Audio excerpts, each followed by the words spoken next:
How to run comps for a foreclosure property.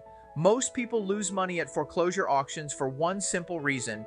They don't know how to run proper comps. They either guess the value, trust Zillow blindly, or use bad comparable sales. And that's how a great deal turns into an expensive mistake. In this video, I'm going to show you exactly how to run comps for a foreclosure property, the same way experienced investors do, quickly, conservatively, and before auction day. Why comps matter at foreclosure.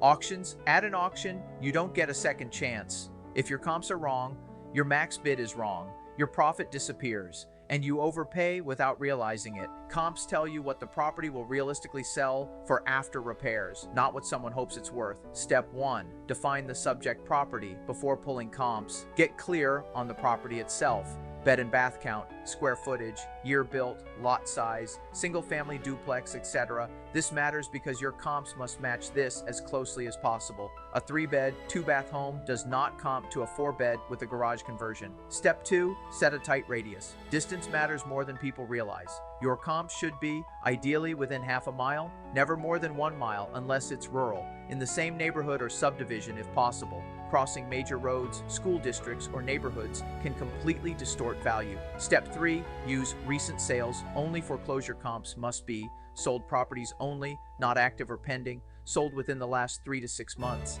Cash or conventional sales preferred. Markets move fast. Old sales equals bad data. Step 4. Match the condition. This is where most beginners mess up. You want comps that represent the value after repairs, not distressed homes. Look for updated kitchens and bathrooms, clean flooring, neutral paint, move-in ready condition. If your comp looks like a flip or a nicely remodeled rental, you're on the right track. Step 5. Adjust for size and features. Now refine your comps. Stay within plus or minus 15% of square footage. Same bedroom and bathroom count, similar parking, garage versus no garage, similar lot size. If one comp has a pool and another doesn't, be conservative. When in doubt, adjust down, not up. Step 6. Ignore the highest sale. This is critical. Do not base your ARV on the highest sale, the prettiest house, the outlier that sold above market. Instead, focus on the middle of the range.